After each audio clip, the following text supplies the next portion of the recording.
striving.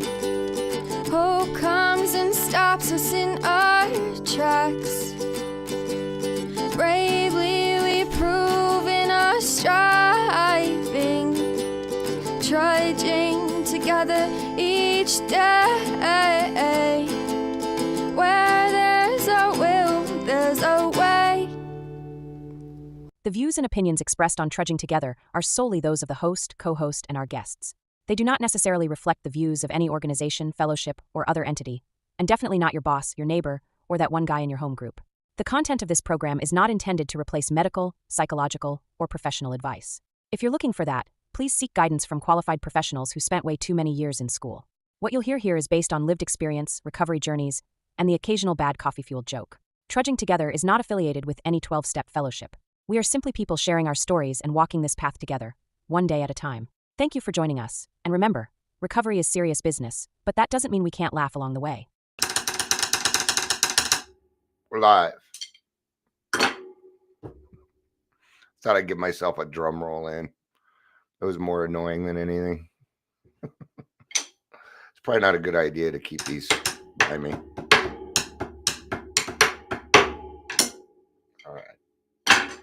It's a prop.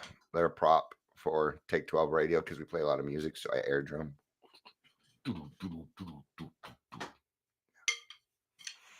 old air drumming. Think about, they have these sticks out now where you can just plug it in, and then you got a couple of things and you can put in your earphones, and you can just literally air drum. All right. Thinking about pulling out my drum set. My therapist wants me to try and do some things that are non-recovery, and she's not incorrect. There's some things I do that are non-recovery, that aren't AA related, but it's usually me doing it alone. That's part of it. Hi, Amber. Amber's having pizza and sun chips. She got her chip. It looks really good. It looks even better than what I had seen online. That's pretty cool. I'm going to show it off a little bit. I hope you don't mind. Let's show it off. Let's do it, man. Where is it at? Oh, because I got to go to window. Yeah, there it is. Woohoo! And here's the back. Yeah, right on. Yay. I love it when people get chips, man. I love it. Hi, Angel. Good to see you. Good to see you. Suppose we should probably kind of... Oh, okay. No longer sun chips. I guess they were stale, so back to hot Cheetos. Now, are you talking about the jalapeno Cheetos or the flaming hot red Cheetos? I like the jalapeno ones. Been a while since I've had any, though, because, well, it's hard to eat Cheetos with no teeth. Mostly, I can let them sit there and dissipate in my mouth over time, but I just don't have the patience for that. I find eating inconvenient. I don't know why. There's a lot of things I don't know why. Yeah. This topic's one of them. Yeah. It's not going to be an easy one to talk about, nor is it going to be, it might not be easy to hear either. So, I'm not sure, what direction this is going to go. We will see. I never really prepare. I have faith in my higher power that he's going to give me the words that I'm going to need to do what it is that he's looking for. All right. And that's one thing that we're really going to need in this is courage. Oh, crack. Because I know it's a lot of fear of sharing, fear of sharing, fear of reading. Yeah. It's hard to even get somebody to do the timer because we don't want to fuck it up. You know, we've been fucking up all of our lives, and what we don't want is another fuck up. So I don't blame you. But I have found the more, well, I don't want to say the more I mess things up, but I never learned much from the success, but gee, I learned an awful lot from the mistake. All right.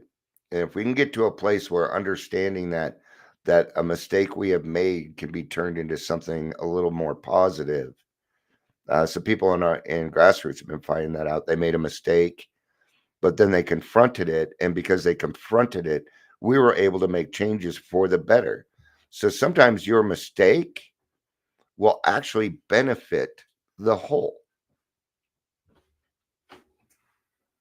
Uh, you're only wrong when you decide not to make it right, at least for me. So I should keep that to me.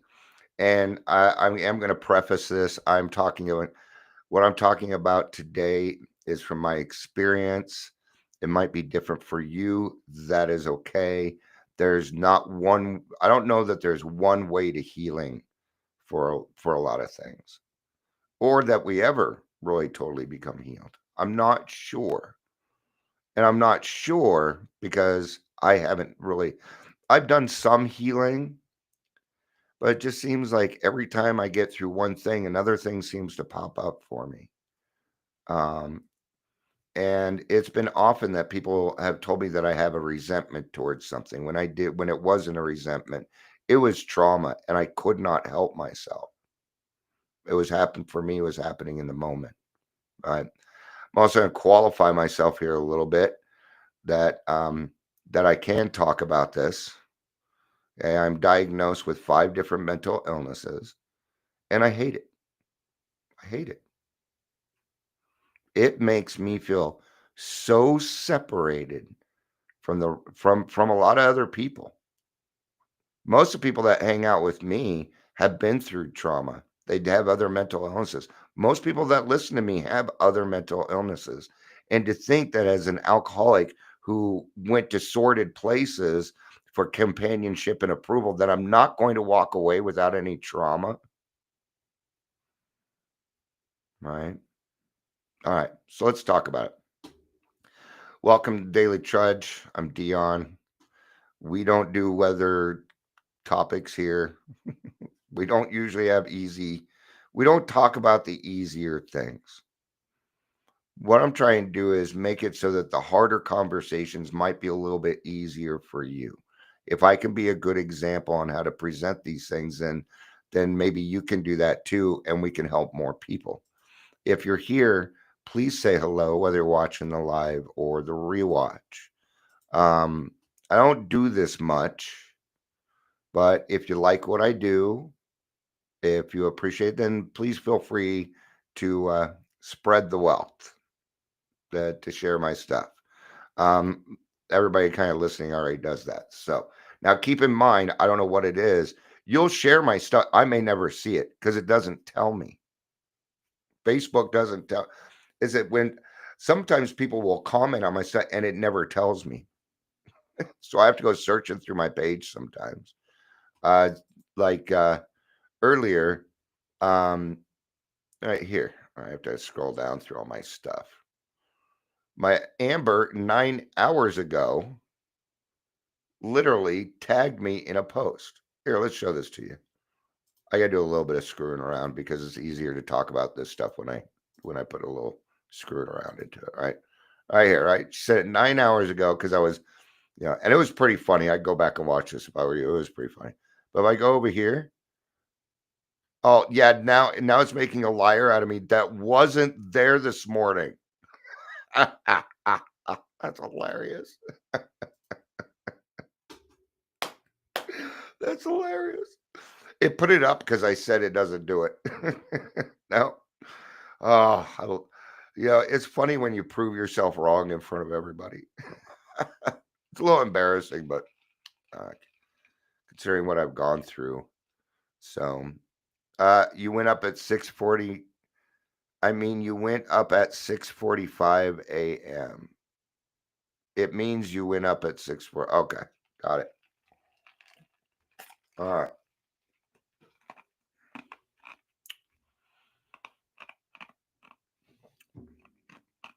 That makes sense. It means you weren't up at 6:45. And no, I wasn't. But I did get a bunch of texts at 8:30 this morning, 10 of them, in fact. Actually, I think it was 9:30. That's 9:30, which is an appropriate time, by the way. So, all right. All right. So I'm going to talk about something that's not easy to talk about. And please take it for what it is. If it's triggering for you, let me put it this way. If sexual content triggers you, then I would probably not listen to the rest of this. All right. I'm not sure when it was, between 6 and 9 months ago, I had a flashback. And I'm not going to go into detail. All right. You offered, and your phone should be on silent if you're trying to sleep. What happens if there's an emergency and I actually need to talk to somebody? So, and yes, I offered. I know what it's about. You don't need to defend yourself. You didn't do anything wrong, honey. All right. But I have a flashback of my uncle, who's now currently incarcerated for having child porn on his computer, sexually molesting me. He was under 5 years old.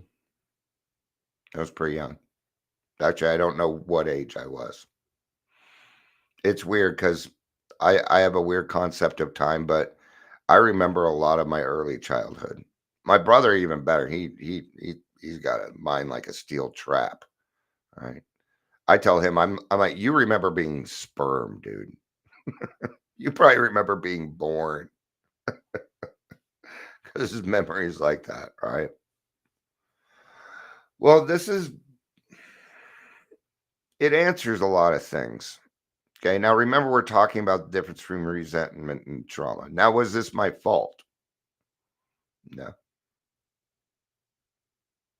No, it wasn't. But it would affect the rest of my life, right? Now, I'm having flashbacks. And you might think I'm a horrible person. I don't know that I can ever forgive myself for some of the things that I've done.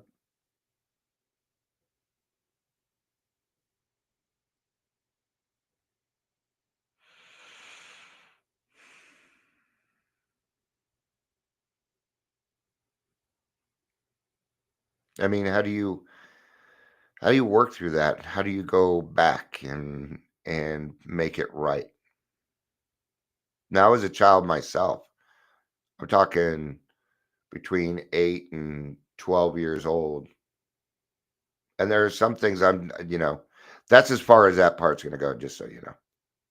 I'm not going to get, but it does tell me a lot of things.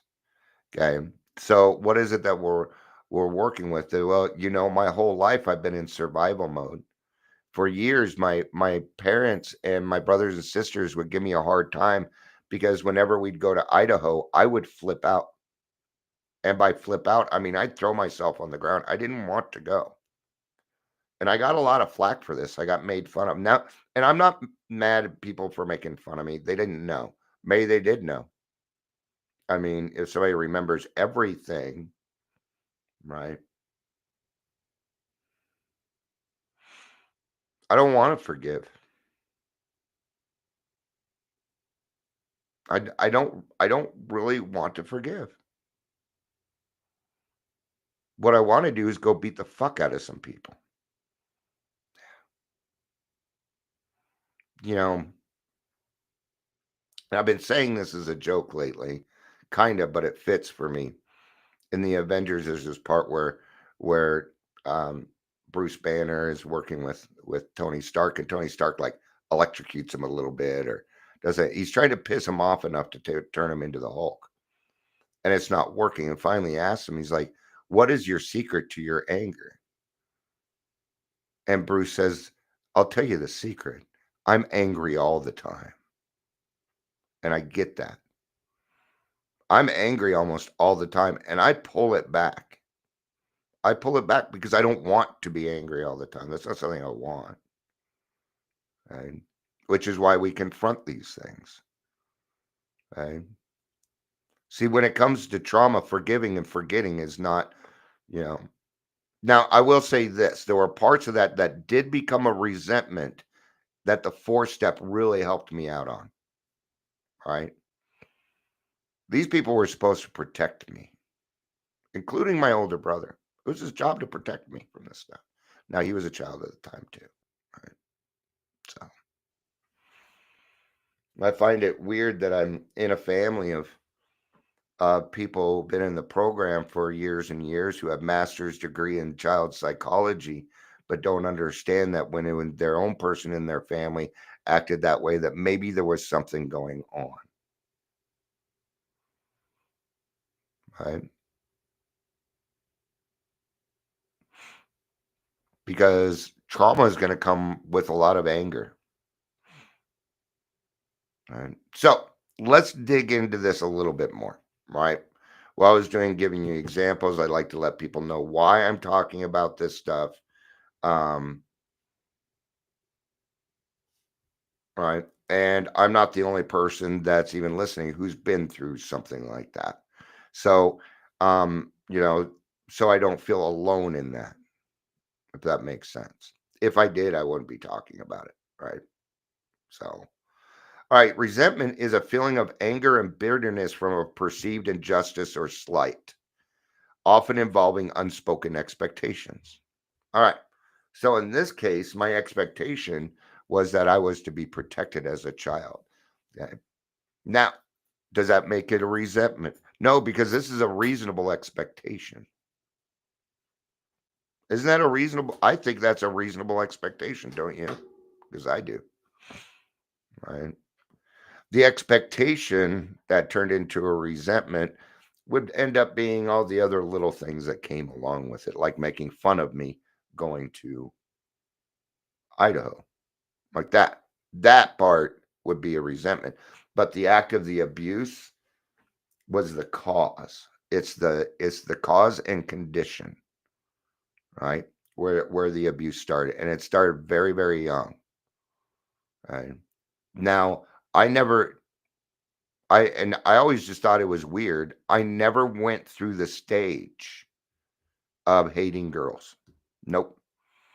I've been chasing girls since I can remember. And I don't mean in just a little flirty, innocent way. No, no. Right. So, while trauma is a response to a deeply distressing or disturbing event that overwhelms an individual's ability to cope, here's a good way to describe it. Okay. PTSD and CPTSD is not what it is not is a particular situation where somebody may have hurt me. CPTSD is that you are around people who want to go out of their way to hurt you or go out of their way to allow other people to hurt you. That's the difference between these two things. And when you are a child, who is supposed to protect you? Right? No. And I wish I had all the answers to all this stuff. You know, I too get tired of living in survival mode all the time. Sometimes I get tired of having to maintain my 5 mental illnesses. Then I get angry. Then I want to hurt someone. And that's where I got to be careful. That's where those resentments can start turning into things.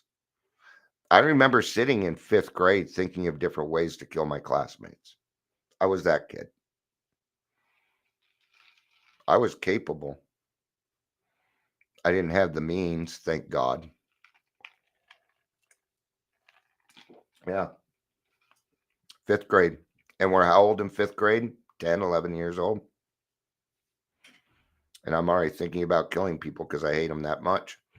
Trauma involves a severe emotional psychological shock, whereas resentment is more controlled through negative emotional state rooted in a sense of unfairness, right? Now, I want you there is something that I did notice here. They brought up justice and what is part of our process, 4, 5, and 8 and 9. That's part of the justice. But I'm going to tell you, sometimes I get to a point where my justice is not justice, it's cruel. But I feel like they deserve it.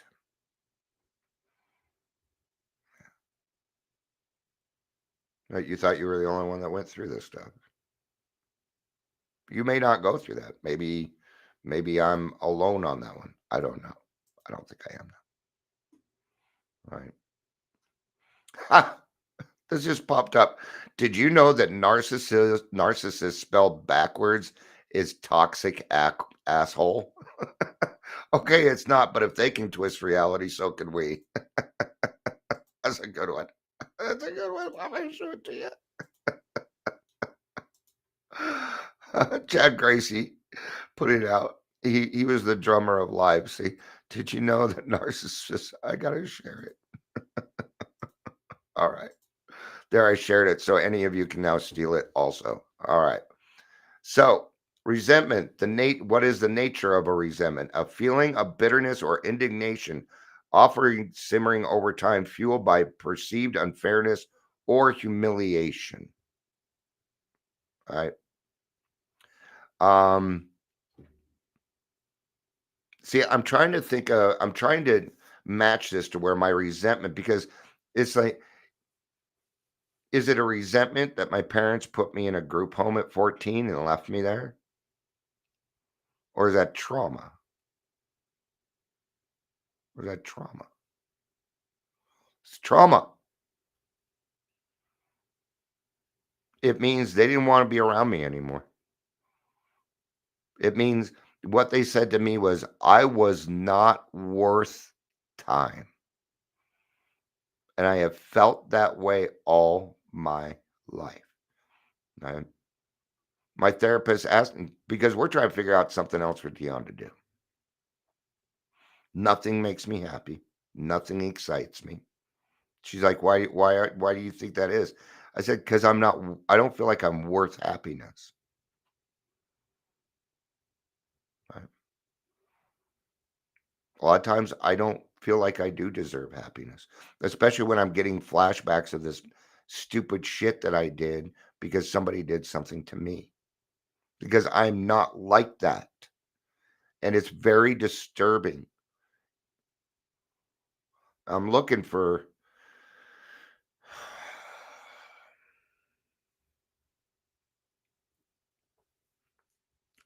forgiveness. But have I earned that forgiveness? All right. Angel said my ex-husband was horrified when I told him that. She's talking about the post that we were just talking about. Yeah, I'm sure he was.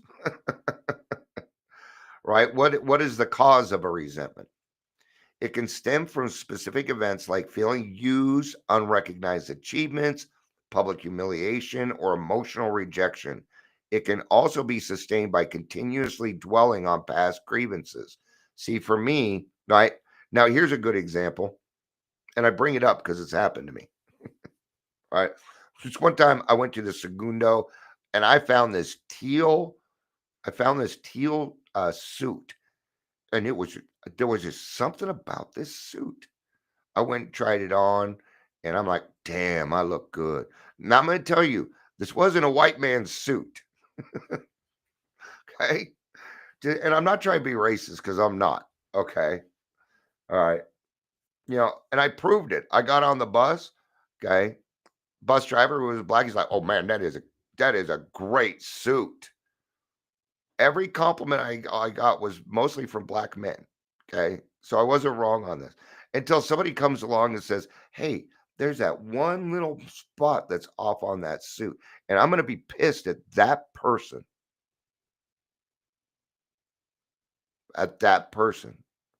Then what am I going to do? Well, then I'm going to look for all the little shit wrong with them. And I'm going to find it. Why? Because they're human. How dare they come along and tell me what is wrong with me? Maybe it was just a little thing and I could have fixed it, but because I have a resentment, or maybe this person did something that kind of ticked me off before, right? Did you ever keep a running shit list when you were drinking? Did you? Did you? I did. I still have one. I don't mean to, but I do. Right? Okay. What's the cognitive component? It often involves conscious or subconscious belief that one deserves something that they did not receive or that someone else has violated a boundary. It can signal that your needs are being ignored. Hmm, right? My therapist just told this to me when we were getting off the phone. She said, Dion, what I want you to try and do, because we were talking a little bit about intuition. And she's like, your intuition is yes. So what I want you to do is I want you to, throughout the day, ask yourself what your needs are. And then I want you to fill those needs. I see what she's doing. Right. And it's a great, because it goes towards self-worth. Because what did I say? I don't feel like I deserve happiness. And when I said that, she's like, okay, we got it. Now we're there. Right. And she wasn't wrong.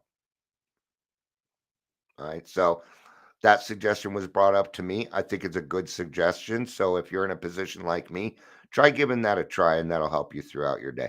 It is okay to start your day over 15 million times a day if you need to. I do. I not on some days are better than others, but there is not a day that goes by that my family does not pop into my head. Okay. I'm gonna give you another really good example. All right. Now, this isn't people trying to do stuff wrong to me. This came from my wife. Okay. Um, that, and then we're going to pause that. Right. This is kind of what it's like for me. So, this video is about Today, 80s kids, right? Go outside and don't come back till the streetlights come on. and we actually did. No phone, no snacks, just a bike and a stick we pretended was a sword. Look at all this You're stuff, bored? having fun. I'll give you something to do. Yeah. Now, let me tell you something. I didn't grow up like that.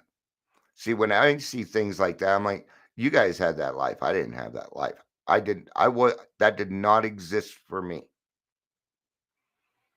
So when I see those videos and my mind tells me that, what does it do? It's separating me more. It's my trauma. And my trauma is doing exactly what it thinks it's supposed to be doing. What I need to do is get to a point where I'm glad that you had that kind of life. That's awesome. Right? Wouldn't that be more neutral? Isn't that a little bit kinder to myself? Right? Behavioral component can manifest as anger, sarcasm, jealousy, or putting others down. We know that psychological effect. While often destructive, it can act as a fighting spirit and protective shield, keeping helplessness at bay. So, see, there's a part to all this. What that is survival, right? Or, yeah, the fighting spirit as a protective shield. I would call that a boundary, but I wouldn't call it a very healthy boundary. But I can also understand why you utilize it. If it's your only boundary, you got to protect yourself somehow. Now we're going to get into the trauma. All right. Now, when my PTSD decided, and it's been a while, but in the beginning, if I got triggered, the first thing that started happening is my blood pressure would go through the roof. It's the first thing that would happen. I would start shaking from head to toe. My whole body would just start going. I'd start sweating. I'd be short of breath. It was dangerous. Man. I was on Ativan for a few years. And I don't care if you have a problem with that or not. I really don't give a shit anymore. I needed it. Or my heart would have gone, poof, and I wouldn't be here. So if you have a problem with it, well, Oh, go talk to your sponsor. Because I'm an alcoholic, not a drug addict. I'm going to tell you right now, I love Ativan. I love it. I also know that I can just take it as doctor directed and go about my day. So, what I did in the beginning is I just gave them to my wife. It kept me accountable. Then after a while, I'm like, you can just leave them with me. I can take care of it. And I did. And then when I didn't need it anymore, they didn't prescribe it to me anymore. So, anyway, not only that, but like, let's say I got triggered. What would happen is I would be back in that situation in my head. I would feel like it was happening right now, and that I had to do something about it right now. And that's where the paranoia comes in. And when it's like that, you get to a point, and what it becomes is everybody is the fucking enemy. They have to be. It's a protective thing. I couldn't help it. It included my wife. It took me a long time to feel safe around my wife. She's one of the only people in this world that I feel 100% safe with. Now, that isn't on everybody else, though, right? Because I can't go running around saying, don't do that, it triggers me. Don't do that, it triggers me. Don't do it. No, you can't live that kind of life. Because then what's that going to turn into? It's going to turn into a resentment. And I can't go around telling people how to live their lives. I can't tell them when to post and try and make the whole world a safe space for me. I'll never grow. I won't become more. And becoming stagnant, man, that's probably one of my biggest fears. Being stagnant, not being useful at all. So nature, a response to a distressing or shocking event that overwhelms an individual's capacity to cope. To cope. I couldn't cope. That's why I hid in my house for a while. Cause can result from experiences like abuse, neglect, violence, or other life-threatening events. Okay. Now, why did it take so long for this to come out? Because my brain said it was the right thing. Because it was because it was pleasurable in the moment, which makes me even more sickening. And it was done by somebody who I thought I could trust.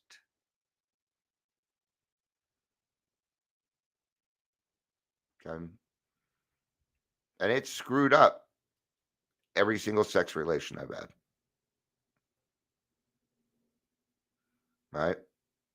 Cause can result from experiences like, oh, I just did that. Cognitive component involves a sense of helplessness, terror, and collapse. Terror would be a great word for it. It's often deeply disorienting and can alter a person's fundamental view of themselves in the world. Behavior and physical components can lead to immediate response like exhaustion, confusion, anxiety, numbness, or disassociation. That's all the things that happen to me when I go through it. And it's scary because the best way I can describe it is an out-of-body experience where somebody is talking to you and you want to tell them that you love them, but it comes out, get the fuck away from me. I didn't mean to say that. It was a defense. I'm trying to protect myself. But it's still my responsibility, is it not? That's the hard part. That's the hard part.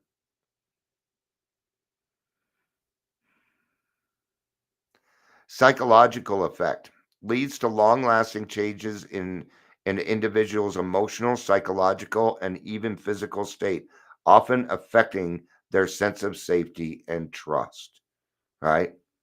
So see, I already went through that, and then I didn't have any friends. I didn't have any, and then I became then I got put away at 14. Then I became homeless. Clearly, I wasn't worth having. Nobody in my life told me that I was worth having. Not until I got married to Shannon. No. This is the first time in my life I've actually had solid friends. I drive people off. I don't trust you. But it was me that I didn't trust. I didn't think I was worthy of the friendships. I didn't think I was worthy to do things. And I still go through it. So now do you see why I have a hard time, even though I'm an influencer and a leader and these other things? My brain just does not see it that way. What it sees is, Dion, you did all this shit and you owe. And I've kind of had to change that. It was difficult to move into a leadership position because I didn't think I was worthy. Thank God, God told me different. Right? But it's got to start with me. That's got to start with me. So key differences, and then we'll wrap up. Severity. Trauma is a response to severe, often life-altering events that can fundamentally change a person's psyche, while resentment is a reaction to a perceived wrong, while painful may be less devastating. Control. Trauma responses can be completely overwhelming and drive survival instincts into overdrive. See, even in 5th grade, when I was trying to figure out how to kill everybody in my class, that's what it was. It was my survival instincts into overdrive. And why was I that way? Because there again, I wasn't safe. And at home, I was taught that the answer to that was violence. That's why. That wasn't on me. I was taught that. And it was wrong.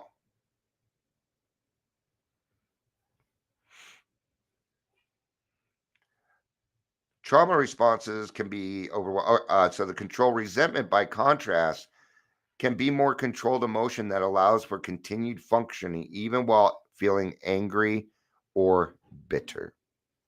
A big difference is resentment. You still kind of actually have at least a little bit of control over your emotions and what you were saying. Now, when it comes to trauma, that's not true. That part is not true, right? So, God, what in the hell is this thing's problem? Okay. All right. Well, thank you all for being here. I appreciate it. What are some, let's do this real quick. What are some solutions to dealing with trauma? We gotta have, I brought up a couple solutions, right? Dealing with trauma involves self-care, like getting enough sleep and eating well, stress relief through meditation, and deep. All right. So prioritize physical health, maintain a routine. That's a big one for me. Okay. Now, if you have somebody in your life that isn't really where they don't do things just off the cuff, they're not they don't have any spontaneity, it's probably trauma. They like to stay in their routine. If you disrupt my routine, I get mad. If Shannon and I go somewhere to get something, if she adds on while we're doing that, oh, can we stop by Dutch Bros? I get angry because now we're not in my routine. We are not doing what we said we were going to do, which means something bad is going to happen. Yeah. So if you have somebody in your life that is doesn't have much spontaneity in them, all right. Avoid harmful substances. Do not use alcohol, drugs, or tobacco to cope with emotions. Do I need to go into it? All right. It wouldn't have mattered what my uncle did. I was born an alcoholic. So for me, yeah. And I don't disagree. They are absolutely correct. I do not disagree with that. So acknowledge your feelings, practice relaxation techniques, limit media exposure. I should do that. Engage in positive activities, journal your thoughts. Lean on your support system, join a support group, and I think the most important one is seek professional help. Now, I can't tell you what to do. I can only cover my own experiences, right? Okay. But some of the things that I do, I get out of self a lot because it keeps me from thinking about myself. That's one of the things that I do. I'm trying to learn how to relax and feel okay with it. Right? That takes a little bit of practice. Now, if you're lucky like I am to have a significant other who understands what you're going through, that person would probably be willing to hang out with you while you're doing that. But usually people with trauma would rather spend time by themselves. So if you can find a person that you hang out with where you feel like you're spending time by yourself, well, then you got a good match. Okay. And this can lead to healing. Okay. And I'm saying this for everybody, including me. You're worth it. You're worth it, Dion. You're worth it, all listeners. So let's give ourselves a little bit of permission to heal. Let's do that right now. Got to say this stuff out loud.